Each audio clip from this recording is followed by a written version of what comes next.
When it comes to car dealerships and the car buying process, there are certainly some practice and information that dealers may not readily disclose to the customers.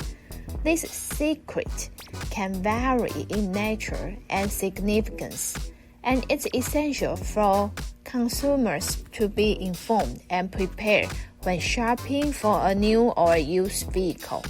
So, in today's video, let's talk about these juicy secrets so you will not be ripped off when consider of the car buying.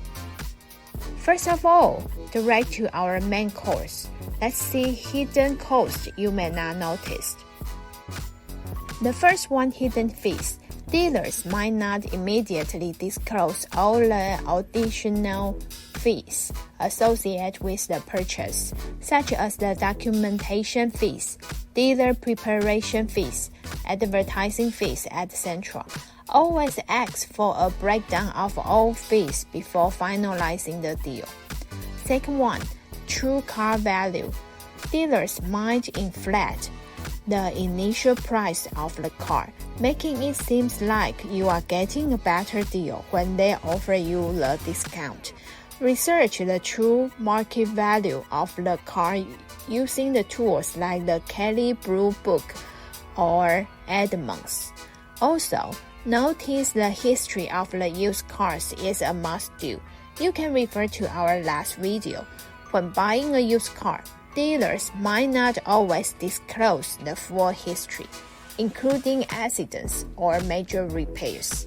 It's a good idea to get a vehicle history report and have an independent mechanic inspect of the car.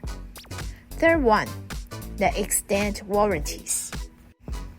While extended warranties can provide peace of mind, they are often expensive and may not be necessary, especially if the car already comes with a manufacturer's warranty. Dealers might push this aggressively without fully explaining their limitations. Next one is the financing terms. Car dealers may not provide you with the most competitive financing options available. It's a good idea to shop around for financing before visiting the dealership so you can compare rates and terms. Moreover, some dealerships may employ high-pressure sales tactics, misleading advertised offers, and unnecessary add-ons to push you into making a quick decision. Like the joke we told, when dealer told you that with the GPS system you will never get lost again. In fact, it might start giving you the direction to the places you didn't even know exist.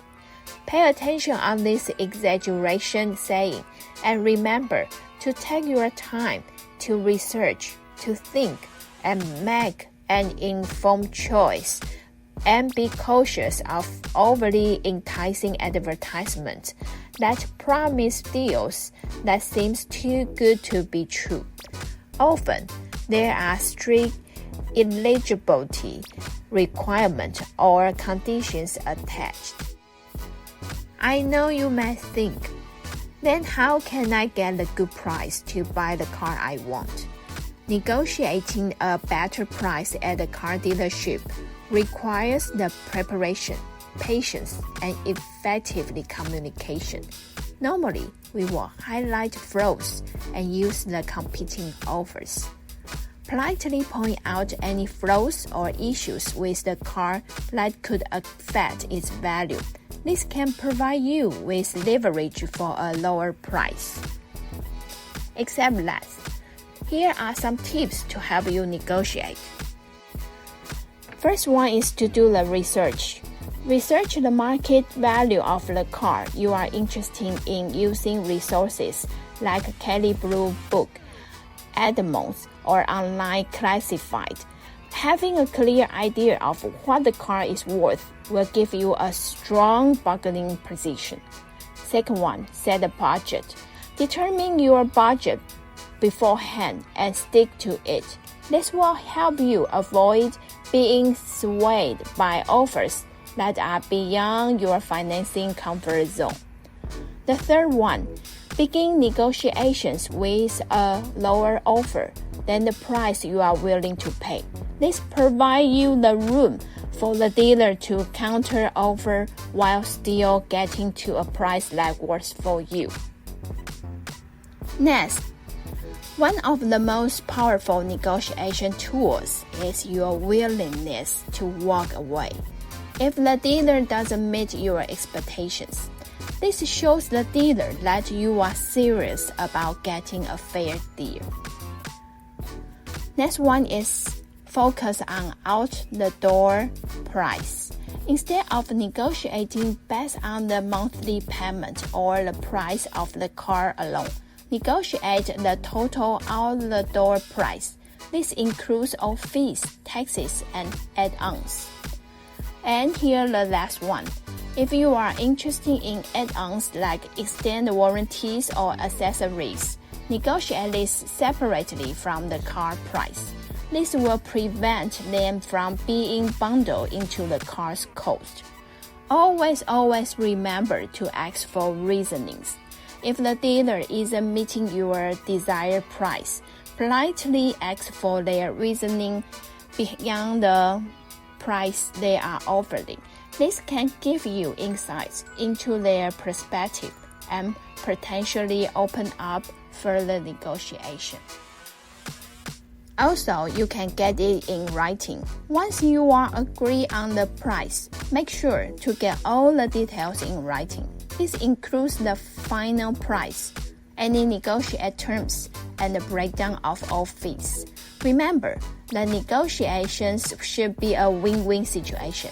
The dealer wants to make a deal, and you want a fair deal. By being well-informed, patient, and respectful, you increase your chances of negotiating a better price for the car you want.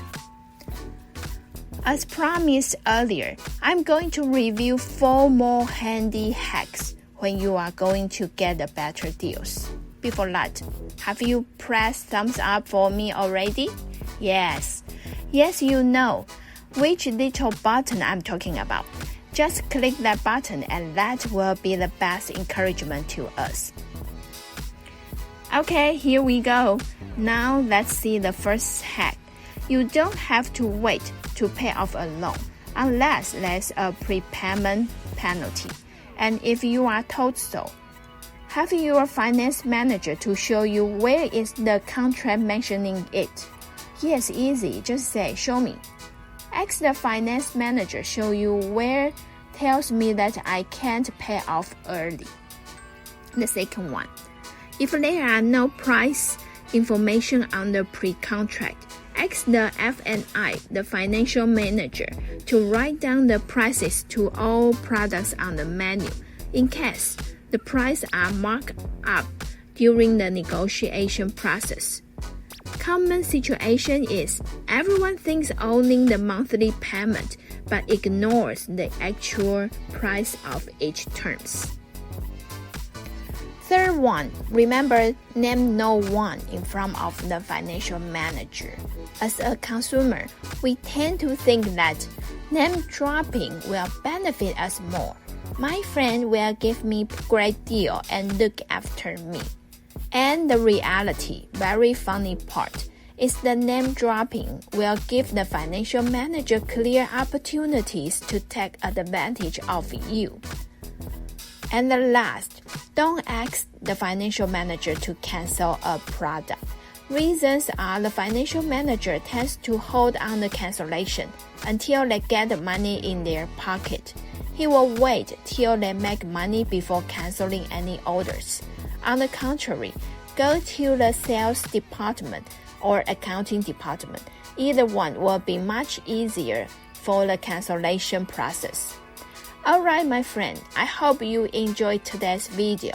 And remember to thumbs up, subscribe, and I will see you very soon next week. Adios!